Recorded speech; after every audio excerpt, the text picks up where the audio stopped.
Welcome. This is going to be a discussion on rural development, and we pulled this panel together mainly to highlight some of the challenges that we see in the rural space here and compare some of that to what we've seen in emerging markets and see if there's ways to learn from both models and exchange, as well as think about what types of investment opportunities could exist within the rural context and peri-urban context. So we have an amazing panel, and I'm going to hand it over to Rachel, who is going to moderate for us this morning. Thank you. Thank you so much. So welcome, everybody. I'm so glad you're here for this conversation. And we are really going to endeavor to make it a conversation and not just one directional. So as we're sharing some initial information, please be thinking about what you want to ask the panelists. So I will get us started, and then I'll introduce everybody who's on the stage. I think the reason I'm here is because, or I know the reason I'm here is because of some research I've done called the U.S. Financial Diaries. And in the diaries, what we did is we worked deeply with families across the country to understand their financial lives over the course of a year. And what emerges in that research is a dramatic story of financial instability and of changes in our labor markets, changes in the way social safety nets work that lead many people to not be able to make ends meet, even if they work full time, even if they do their best to budget and plan. And we really tried to make 2 points through that work. One, that this experience was national. And two, that the experience of feeling insecurity is about more than just whether or not you have enough money. It's about how that money functions in your life, what your community looks like, a whole variety of other factors. But because of how we did the research, we're regularly asked this question about, are the issues the same everywhere, right? We were trying to tell this national story, but we did the work in New York, Mississippi, Ohio, and Kentucky, and California. And so, of course, some of the communities we were working with were urban communities, in the largest cities. In New York, I mean in New York City. Some of the people we were working with were living an hour's drive from the nearest grocery store. And so it really did lead us to think about what's the same and what's different. And but in a funny way, like the U.S. Financial Diaries was really not set up to be able to dive deep into those differences. We wanted to see what was the same. So I'm really glad to be able to have this conversation with experts who are positioned to talk about, in a really deep way, what are the differences. And so let me introduce who's on the panel, and then I'll kick it off with an opening question for each of them, and then we'll have a conversation about it. So, and I'll go in order. So immediately to my left is Candace Smith Muller. Oh, Muller Smith. I had it wrong on one of these things. Okay, I wrote. Candace. You know why? It's because I'm mixing you and Cynthia. It's because I wrote exactly. No, it's because I just took bad notes. Okay, so Candace Smith is managing director of risk at MicroVest. Who'll be able to share a lot of her experience in developing markets and how we can think about how that connects here. Immediately to her left is Cynthia Muller, program director, program and portfolio officer at the Kellogg Foundation. Next is Kaela Gallo, who is lead designer at Propel, a fintech solution that she will describe. And then Josh Humphreys, president and senior fellow at the Croatan Institute. So what I'd like to do is really start by asking each of them to share, a little bit about what it is that they do and a starting point for how to think about rural development issues. Why don't we start with you, Candace? Sure. I've been told I need to speak into the microphone. Oh, yes. We're being recorded, and so we are supposed to speak into the microphone. Hopefully that will work. So MicroVest is an asset manager. We manage about $400 million in assets through a series of private funds that are all focused on investing on the portfolio side into microfinance, small business banks, other institutions that are providing basic financial services to people at the base of the pyramid in emerging markets. So a gamut of different types of financial intermediaries, but what the objective is really a financial inclusion objective. We were founded in 2004. Since that founding, we have provided about probably 1.2 billion now, I think, between 1.1 and 1.2 billion in capital to those institutions who in turn are providing those basic financial services to people who were excluded from that financial service. And our objective there, and the objective of these institutions, is to build a financial infrastructure that gives people the ability to improve their livelihoods and raise their standard of living. It's a basic kind of piece of the development puzzle, I think, particularly in emerging markets.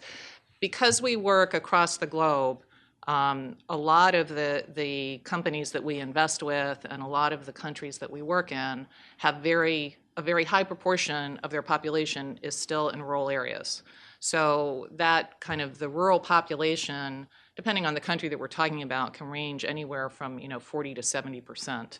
And within those rural populations, the target market for the majority of the institutions that we work with is really heavily geared towards women in rural areas.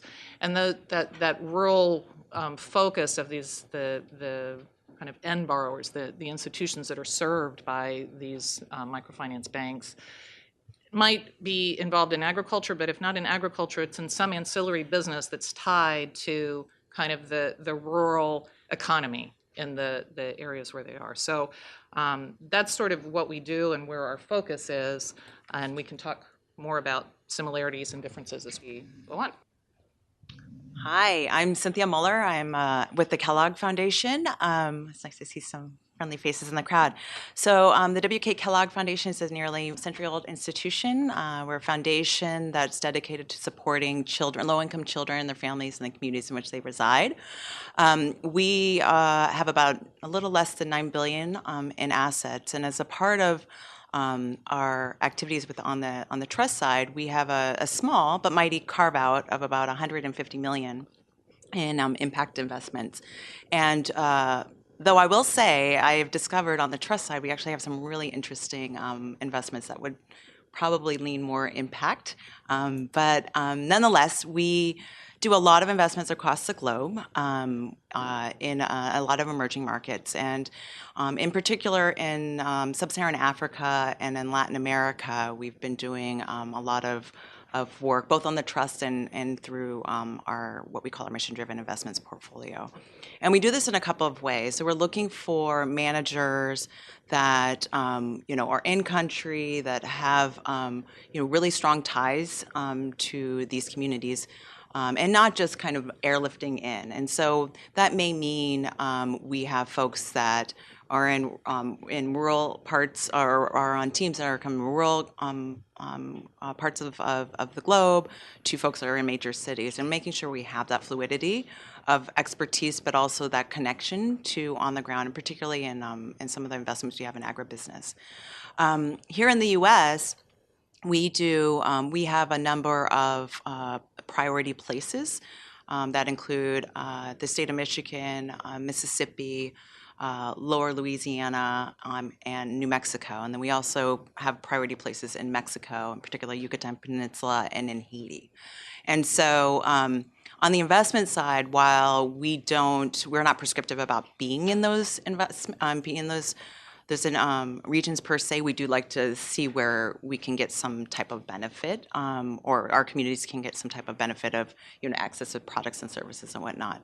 But I'm excited about this discussion because as we have been working with a lot of emerging managers that have been making investments in rural communities, we're also trying to apply that in particular in places like New Mexico, where you have really large indigenous populations that are experiencing, just as you shared, divestment, lack of resources, lack of interest by investors. And so we're trying to figure out what are those levers for us to pull. So I'm looking forward to continuing that conversation. Hi, I'm Kaela, and I'm the lead designer at Propel, which creates an app called Fresh EBT.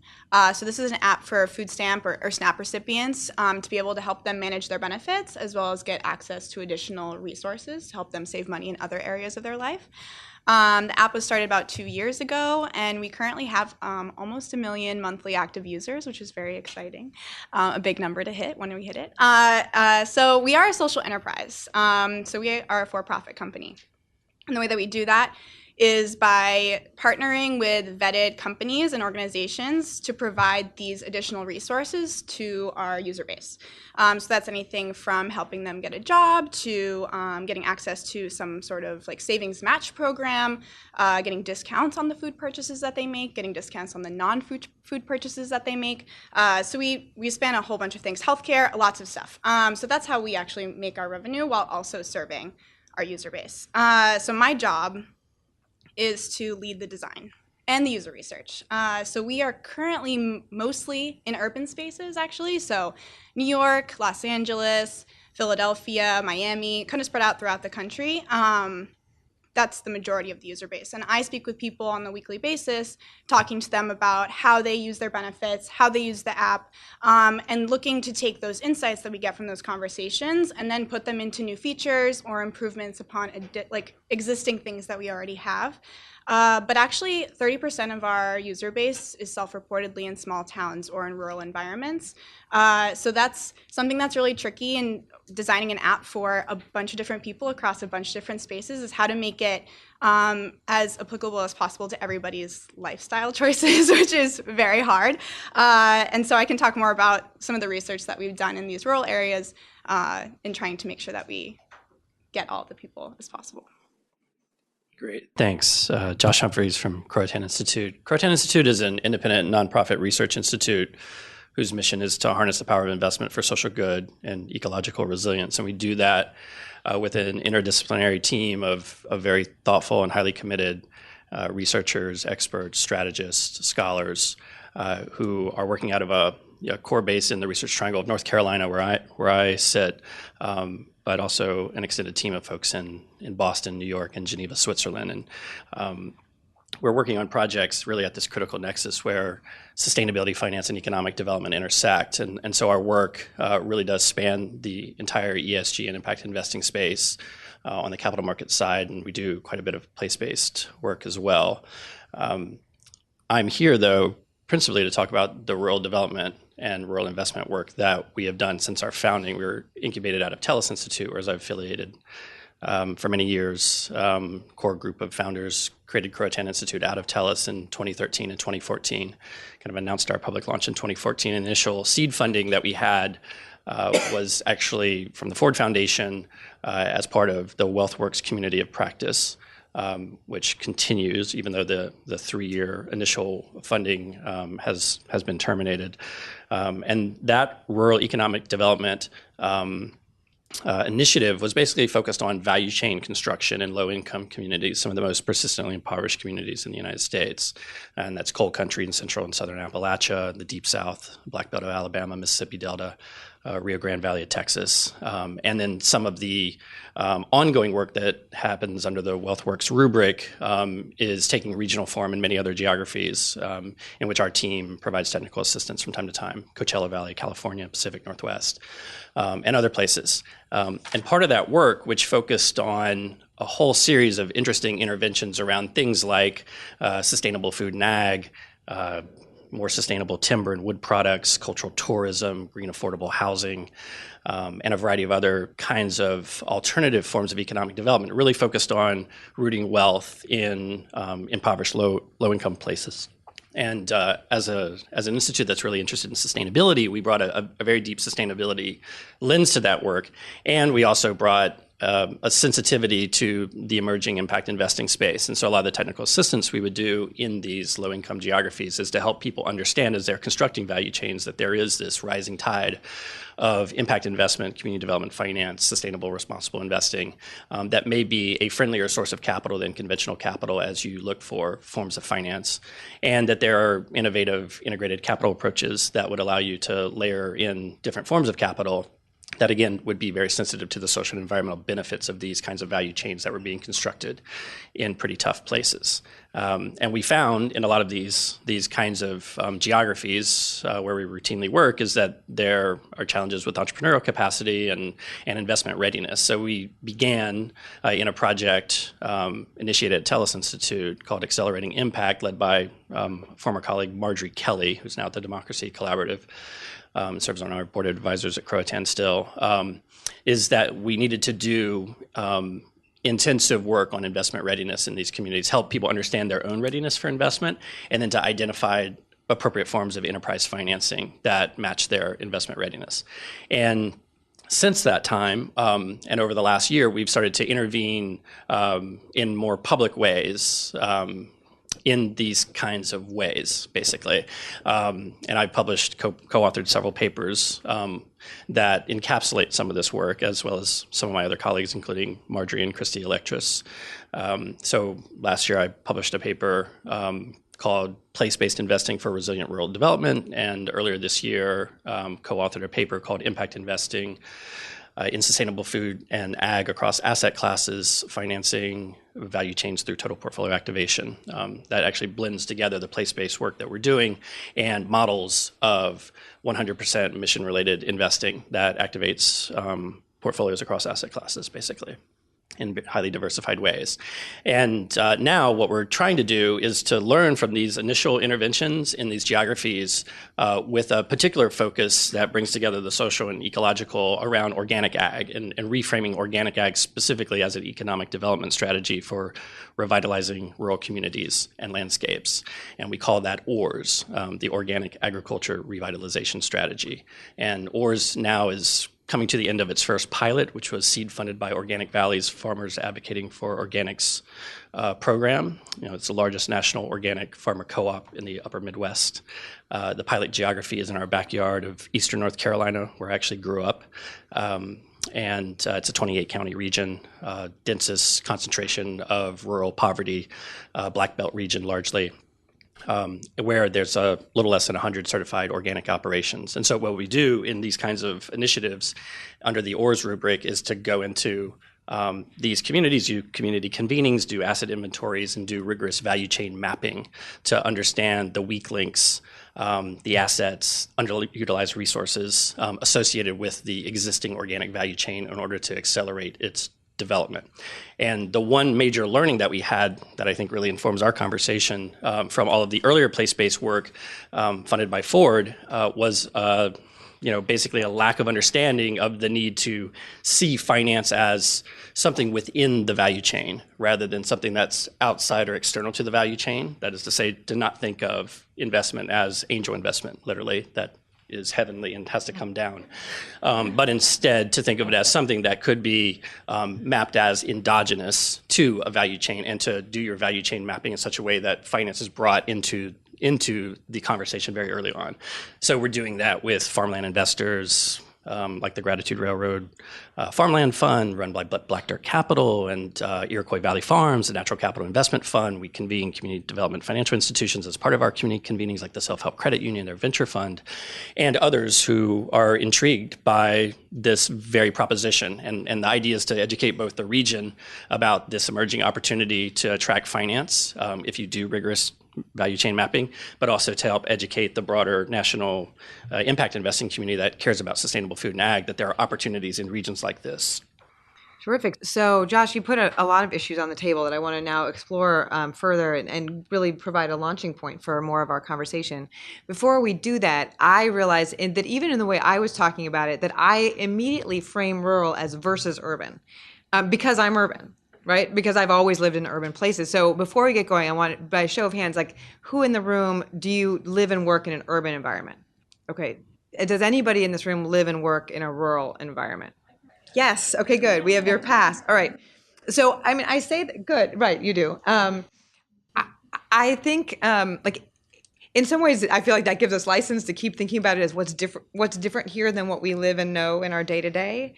But it's also, for me, it just felt useful to remind myself that we don't have to think of it as in opposition to or distinct from our day-to-day necessarily. We're looking for what we need to know in order to be successful in investing in rural places, right? That's really the core question. So with that, Candace, why don't you start us off? Why don't you say something to that question from your experience? Like, what do we need to know to be successful in investing in rural places? Sure. I think for us, because we are always looking at investing through an intermediary. So it's really our due diligence, and what we do is identify Institutions, whether they may start out as nonprofit microfinance programs, or they may be factoring companies, or they may be small business banks, or whatever the structure is. But they are local institutions that have figured out how to serve clients, if they're focused on the rural area, how they have figured out how to serve clients well in a rural environment. They may be doing that in very different ways in different countries, but it's really us understanding that that local institution understands their market, understands how to reach their market, has built their own infrastructure. So if they are lending to women in rural India, they may be using a group lending model where they have, established credit committees among different groups of women, and they have officers from the institution that visits them weekly, bi-weekly, however often they're going. In another country, or even in the same country in another region, that delivery model may be somewhat different. But it's figuring out, how do you bring the service to your client? In addition to just credit, which is one aspect of what microfinance does and what small business banks provide for underserved populations, there are a lot of other innovative products that we've started to see in money transfer. So there's a company that we've invested in that's based in Zambia and has operations in a couple of other sub-Saharan African countries, that they basically have provided a way for people in areas where there are no banks and who don't have bank accounts to make payments at kiosks, and where they go to make their payment is a small business that's run by the person that owns that franchise. And they can transfer money to somebody who's, if they're in an urban area, they can transfer money to a rural area. They can make a deposit in a bank. They can make a payment or receive payment for their different purposes. And if you think about it, what that means in an area that didn't have that service is that I'm not getting on a bus or walking, however many hours it takes me to get to the place where there is a place to transact business. I'm not having to entrust somebody else with my money or to transfer my money for me. So it's an easy way to have a really huge impact, because it facilitates everything else that person's doing. So it's really, for us, it's evaluating what the people on the ground have figured out how to do. Yeah. Right, and one issue you've raised that I want us to come back to, I'm just putting a pin in, is the issue of distance, right, and of technology, right? The core differentiating factor between an urban approach and a rural one, right, at its base is going to be about the density of people and the distance between people. Right, and I will say that in many areas where we work that have been completely underserved, it's not because they lack density necessarily. Mm-hmm. Relative, yes, but there is still, you can have a viable business proposition if you figure out how do you kind of aggregate your clients, which is in many countries is different than it is here. So there's still a lot more small scale subsistence farming and all of the other businesses that go along with that in many of the countries in which we work, that doesn't really correlate to our rural structure in the States. Yeah, terrific. So Cynthia, how would you answer this question about, what does it take to be successful doing rural development? What are the key factors? I mean, I think a couple of factors is, one is, I think to your point, Candace, is that, having a clear understanding on, the perspective on the ground, you almost have to become an ethnographer in many ways, right? So thinking about the experience, why, the history, because that all plays into it. Even on our programming side, it's not just going and visiting a farm. It's in seeing or a community. It's really understanding the lived experience of the folks in that community and the history of that community, because it comes up in different ways. And so it sounds a little fuzzy, but somehow it makes a whole lot of difference.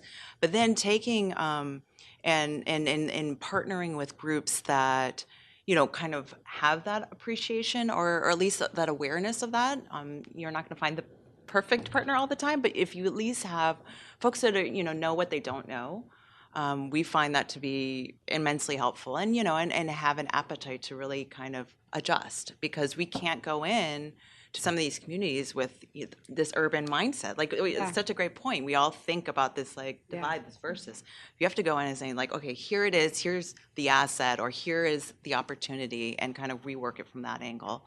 I think what we're really excited about is, I think, technology, which I really want to talk a little bit more about, but and how that's enabling more innovation on the ground, helping investors like us to find managers and companies who are bringing that technology to these communities, whether it's banking, whether one I just heard about a concept where in rural Africa, where they are demoing a training program for different trades. So, for instance, there's a huge shortage of truck drivers in some countries, but there are a bunch of people who can drive, and so they're like, how do you connect those two? And a lot of them are in rural communities, and the idea is like using trainings through like the Postal Service or some of these shops, right? And then creating this nice supply system of folks in rural communities who are employed, who can get to far reaches of different places all over the continent, and then kind of creating a whole new ecosystem of jobs and access, and in a way that I don't think people really think about. But I think it does require partners, managers, even ourselves, when we're looking at investments, to be expansive in our thinking, because I think we go in, and I'm sure, Candace, you guys are familiar with it, we're like, all right, what's the return look like? What's the team look like? But we also have to think about the innovation and taking that as a risk. So a little fuzzy, but we really enjoy those conversations with those managers, and I think we've been really surprised, even on the trust side, on our broader endowment side, by some managers that have done that in a really, really thoughtful way. And another thing I just want to point out, what we've been seeing in kind of the emerging managers is, this, the traditional kind of fund model. We're going to go and find these companies. We're going to take these stakes. We're going to do all this. But we're increasingly seeing these managers partnering strategically with development organizations on the ground, whether it's wraparound services or social services, healthcare services, but really helping to create more of an ecosystem, but instead of just trying to be exploitive. And so I think that's another thing that I think is starting to work really well, because then that produces more sustainability and longevity in those companies, in those communities, and for those individuals, instead of going and being extractive or whatever resource, whether it's people or other natural resources that folks might take from the ground. So yeah, well, and it sounds to me like what I'm hearing as a common thread in what you and Candace and Josh said is this idea of the skill set that exists on the ground has to be recognized as a crucial part of success, and the skill set that you bring from outside, right? So you're bringing the skill set about finance, or the skill set of whatever the investment partners bring. MicroVest brings in its own technical training, right? But you can only be successful at that if you are also really mindful of what already exists in the community, and how those need to work together, right? So Kaela, it's natural to ask you to talk more about the role of technology, right? And also to share what you were learning in the recent research you've been doing. Yeah. So, I mean, just to point out how we came about, Fresh EBT came to be because my co-founders were in a program that was looking to create some sort of social enterprise that would help serve low-income Americans. And originally they were doing food stamp applications. So how to make the application process easier, because it's very hard, especially in some states. It's like 67 pages in Pennsylvania, when you only have to really complete a couple steps.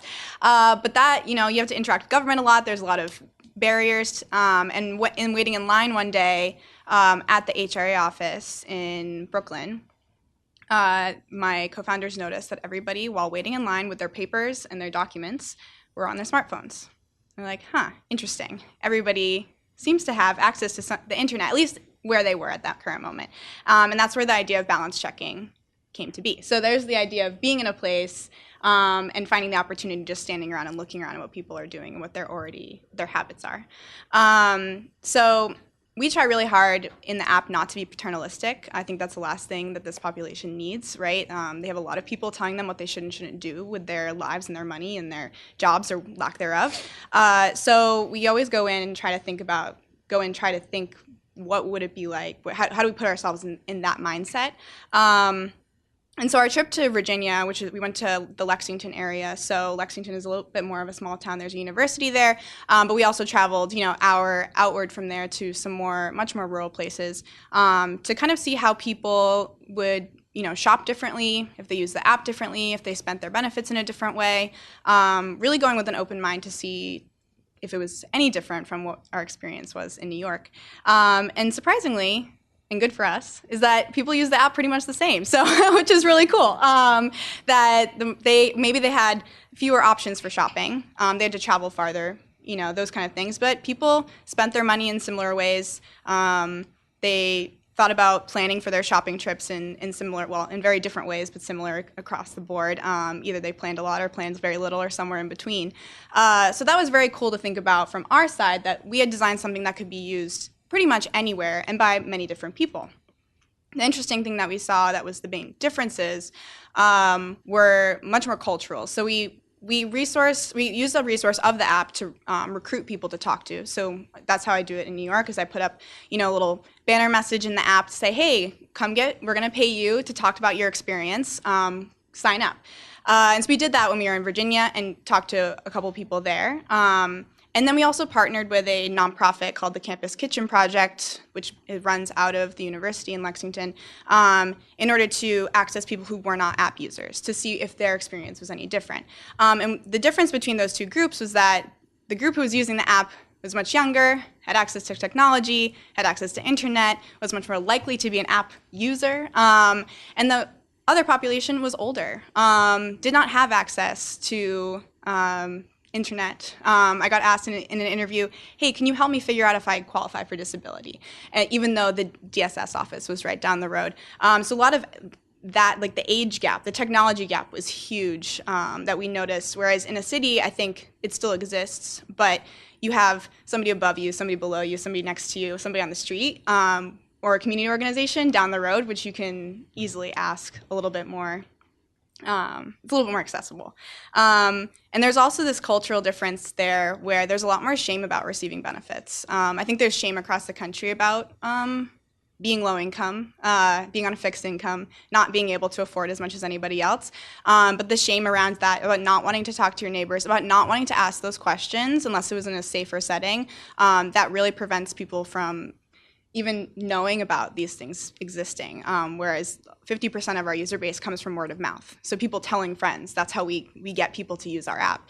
And if you're not likely to tell a friend that you're receiving benefits, then that immediately creates this huge wall in between you and somebody else. That's some of the interesting things that we've seen. So I'm curious if others want to chime in on this issue of trust and what different communities bring to the development of their own local economy. Anyone want to chime in? Can I jump Yeah, on you that? look like you want to. So, and this is a little bit very specific to the what we do in the sector that we invest in. Like any financial service system is based on trust. Right? You put your money in the bank because you trust that it's going to be there. Yeah, exactly. So when we're looking at the companies that we're going to invest in, we do a very deep financial dive. We look at their historical performance, et cetera, et cetera. But one of the key factors for us to understand is why is the management and the shareholding group, why are they in the business that they're in?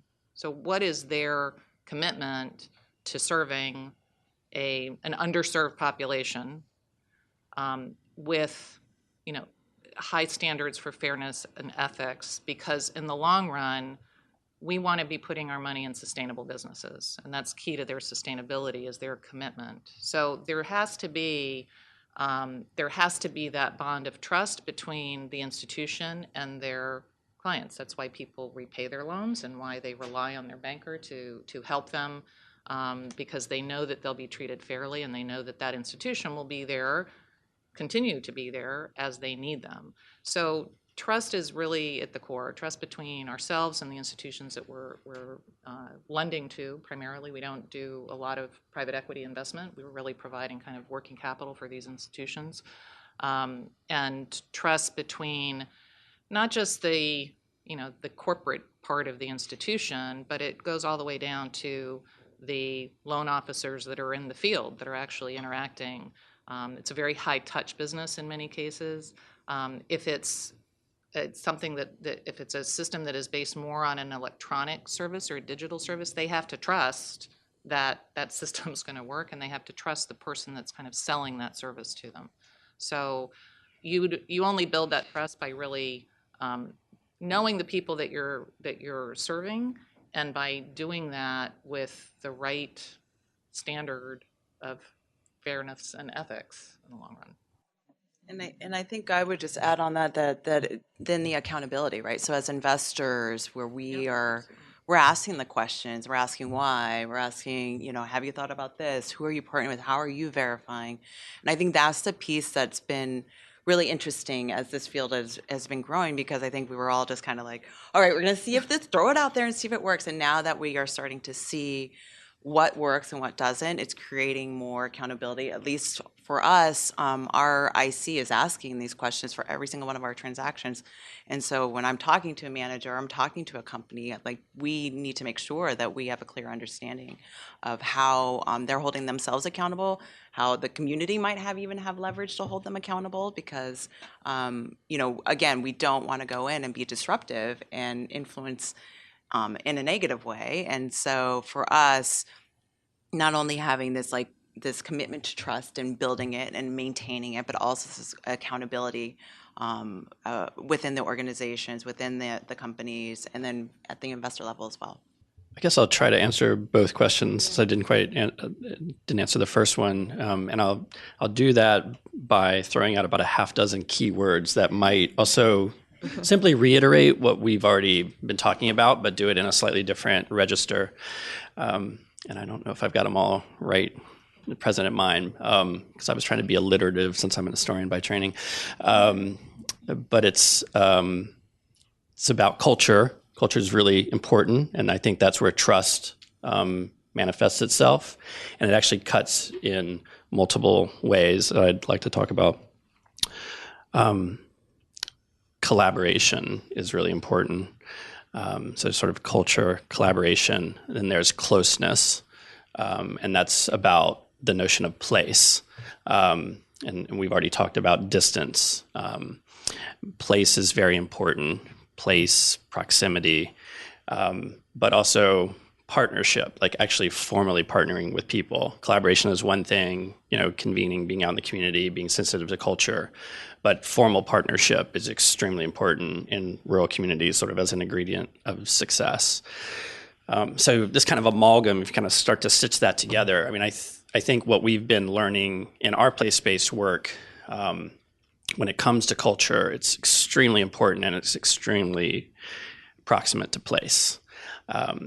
And I'm a progressive Southern agrarian who grew up in the desegregated public schools of Eastern North Carolina, and then went on to, a very unusual public boarding school in Durham, North Carolina, which in the late 80s was an African-American majority city, and now is like a foodie hipster Brooklyn of the South, right?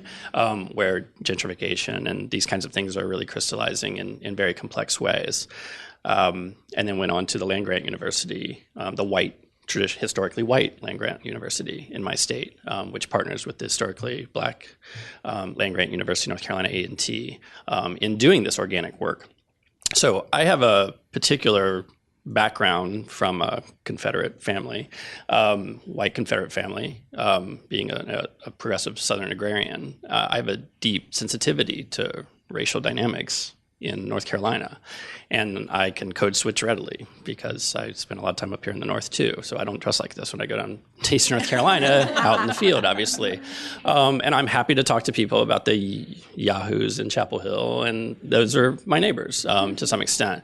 But there's a sensitivity to that the anthropological imperative that you described is extremely important. And that's very different in Eastern North Carolina than it is in coal country, where you don't have the same racial dynamics manifesting, and you don't have the same cultural dynamics. And even though my maternal grandfather was from up in West Virginia, I don't have as textured and deep a view of the dynamics of Appalachia, nor do I have it in the Black Belt.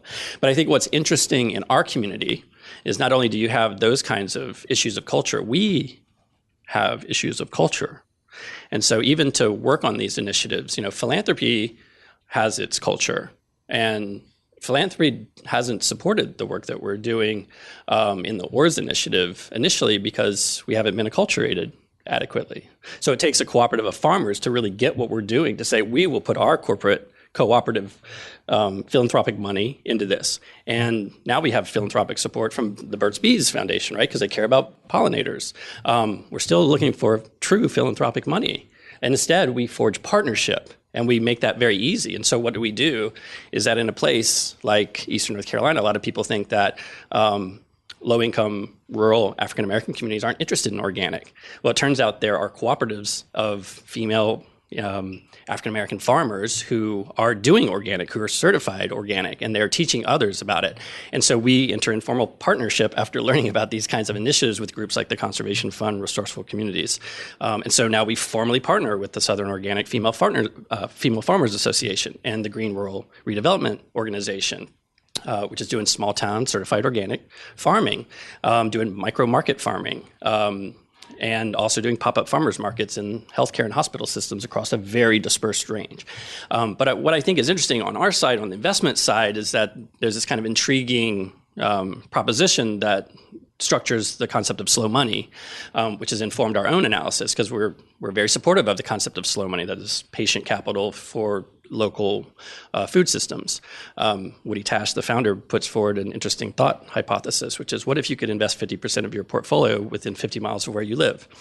And it's a kind of superficially intriguing proposition. But if you really play it out from the lens of someone who's in an agrarian geography, the end result of that is that we will have islands of wealth surrounded by a sea of social despair, because 50 miles doesn't get you very far in Eastern North Carolina. Doesn't get you in contact with these urban communities. So those are the keywords that are structuring a lot of the thinking that we're doing around people and place, proximity. And I do think that there are some very important differences that we also could talk about between, developing markets, internationally, as well as these supposedly developed markets domestically. Yeah. So let me ask each of, I'll ask one more question, then I'll open it up to the audience here. So this is an investment conference. What advice would you give somebody who wants to invest in rural development? What do they need to know? How do they do it in the most tactical ways?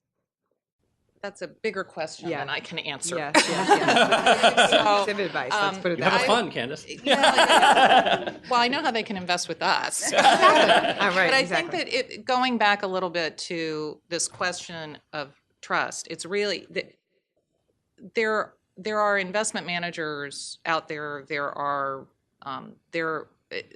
What we always have focused on from our group is, how do we create a product that meets investor needs? So that for us meant we only work in private funds, so they're accredited and qualified investors. But even within that group, how do we create something? How do we create a product that both serves our objective in raising capital in order to invest in the financial inclusion space in emerging markets that we believe can have a material impact on raising standards of living across the globe? How do we translate that to something that you can invest in? And for us, that has meant being sophisticated and creative on the investment structure side by creating funds that have liquidity options and that are open-ended and that have the capacity to bring investors in and let them exit and meet their risk and return guidelines. So most of the team that works in my office, we're investment professionals by experience. A lot of us came out of banking, a lot of us have been in development finance for many years, but there's a rigor to how we analyze the transactions that we're doing, and we have to really kind of monitor how we manage our portfolios and how we deliver and are transparent with our investors in what they can expect from us. And so I think that there are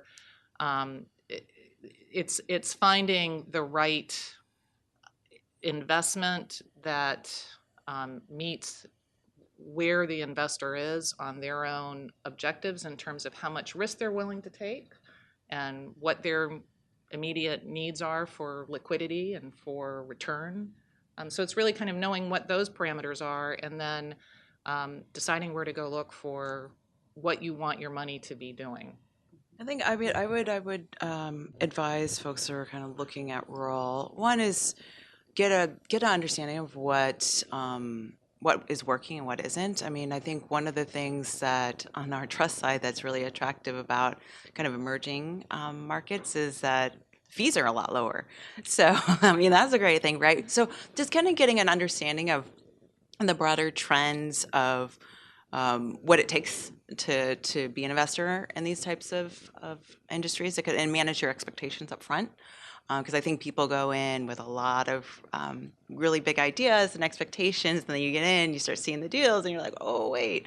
So I think, I would encourage folks to talk to, managers and DFIs, organizations that have been in these places, specifically if you are targeting specific sectors or geographies, because there are folks who've been in those industries for ages that can give you, 20 years of insights way quicker than you would, going out there on your own. I would also encourage folks to, engage with kind of different facets of the ecosystem. So whether it's on the investor side, whether it's companies on the ground, to start to get an understanding of what the dynamics are in those particular sectors. And it's almost like to your point, looking at the broader supply chain and getting and finding the Black organic farmer, female organic farmers, right? Getting down to that level. And I think it behooves you. I mean, it is a little more time, obviously, but I think in the long run, it provides you a lens through which you can start to screen opportunities more quickly. And I quite frankly, we feel like it's much more, it's worth it in the long run, because going in blind can really leave you in a tough spot. So I would encourage folks to one, just again looking at the broader trends in those regions, politics to the business side, also looking at the broader ecosystem of players and what's been working, what hasn't, and what those gaps look like. Kaela, do you want to chime in or do?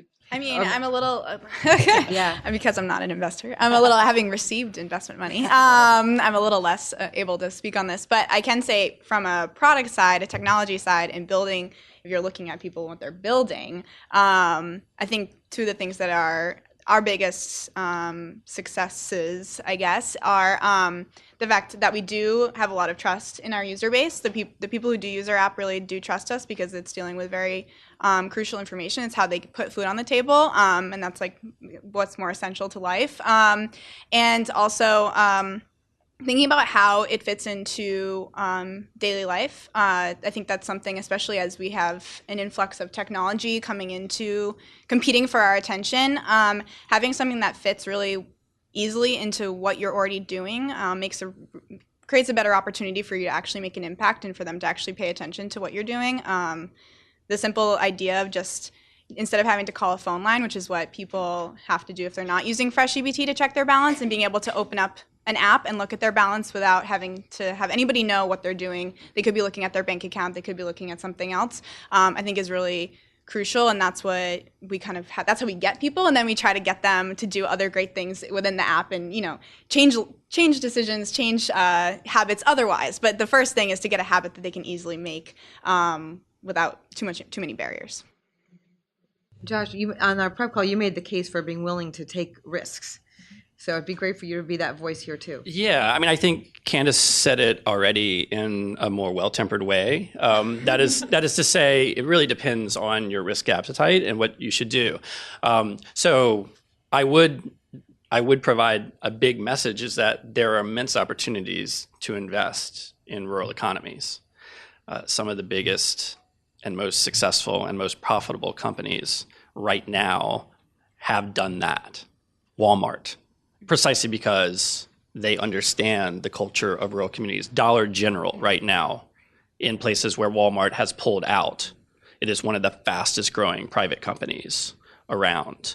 And the problem is that, the sustainability lens there, the impact lens is very weak, or it's broken in certain cases. Although Walmart's done important things, but it's also left some of the people that we've worked with, really like holding the bag after trying to do contracts with them. So one has to be really careful, but that's just to say there's immense opportunity, and it's not easy.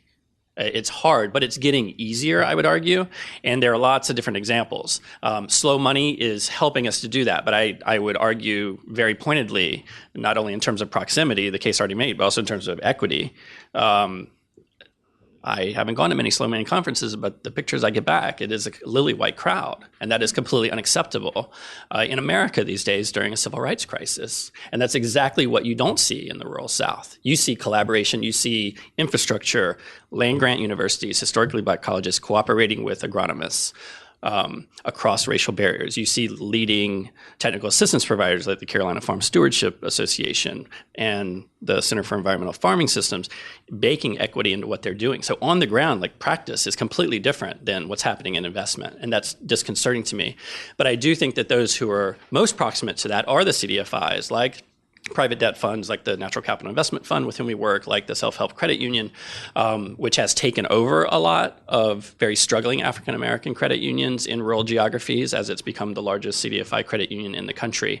Those are the places to go, but it's definitely not easy. And we've written in some of these papers that I've described both the opportunity set. We've written about the opportunity set across asset classes. It exists. You can structure an entire portfolio around investing in rural communities, around food and ag, but it's not for everybody, right?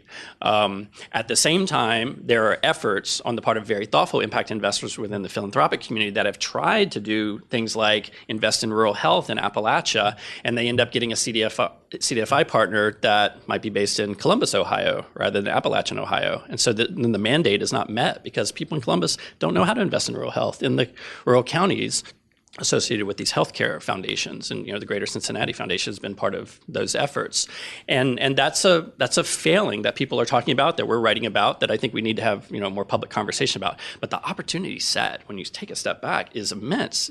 Organic is a $50 billion mainstream market now. Yeah, that's a real opportunity.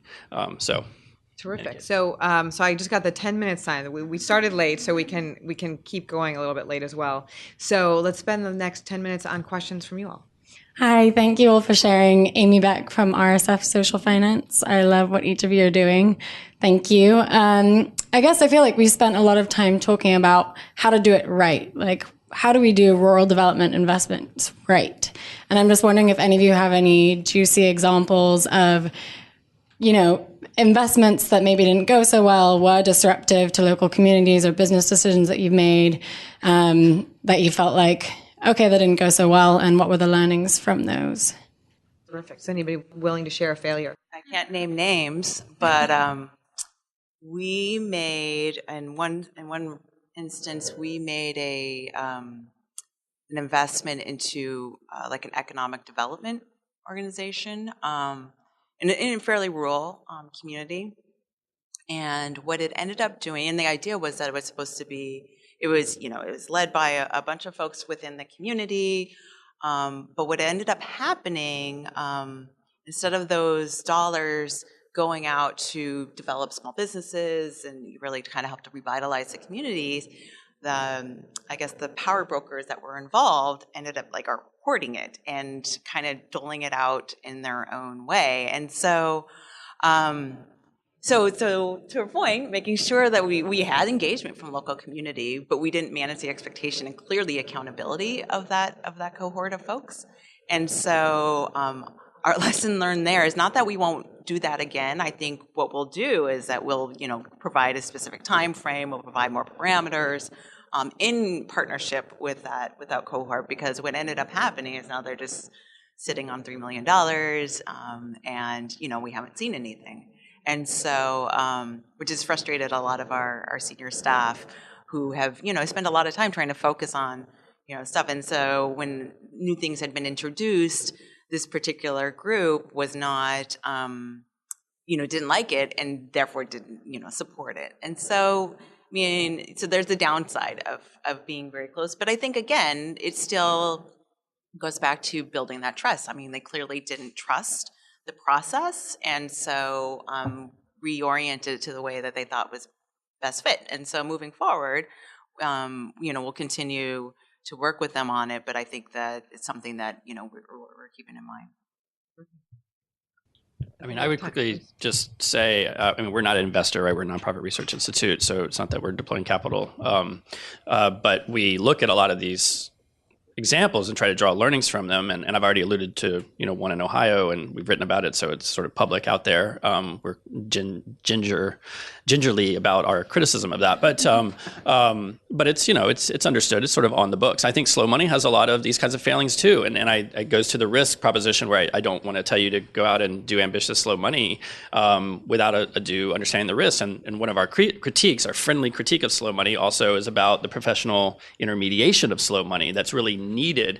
And so we see a lot of opportunities in private debt within the sort of financial value chain, but a lot of slow money investors have just kind of gone in because they want to invest in their backyard. They want to invest in that 50-mile geography. They get a template promissory note. They don't do adequate due diligence because they don't know what due diligence is, and they lose their shirt. They invest in a failing, struggling business that is not ready for that form of investment. So it all goes back to that issue of investment readiness and making sure that investor and investee understand where they are so that you have the suitable form of finance.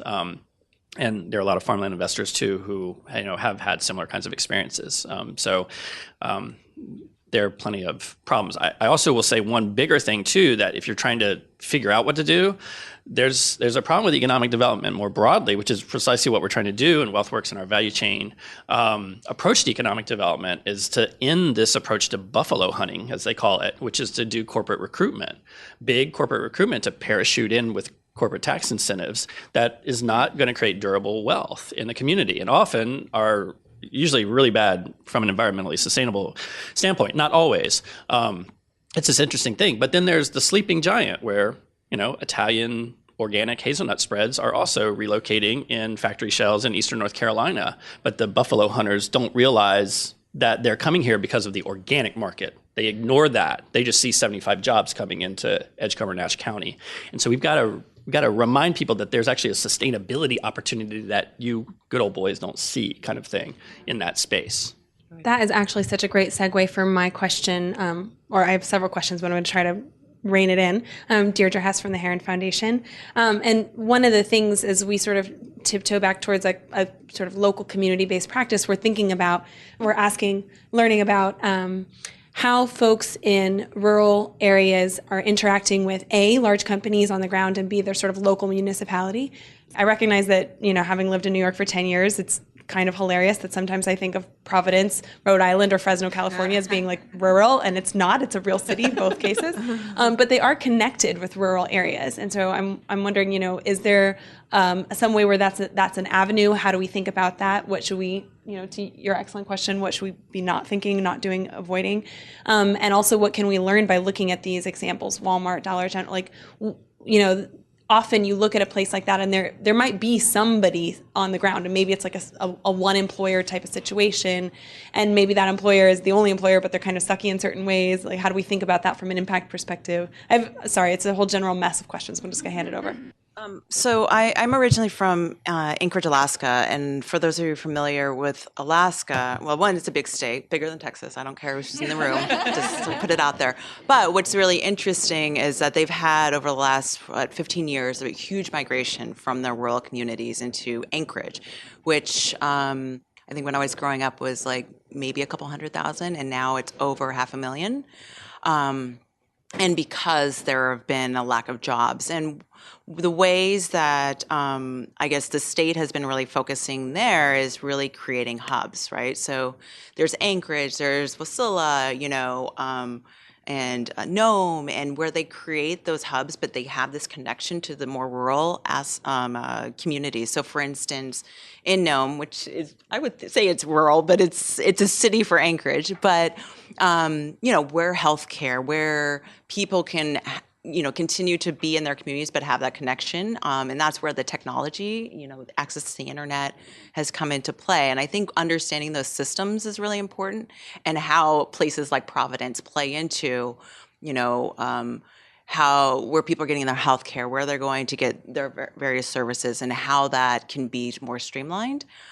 Which I think, because I think we go from like Nome to New York, and it's like no, there's like a couple of steps between that. So I think it's that understanding of those second and third tertiary communities.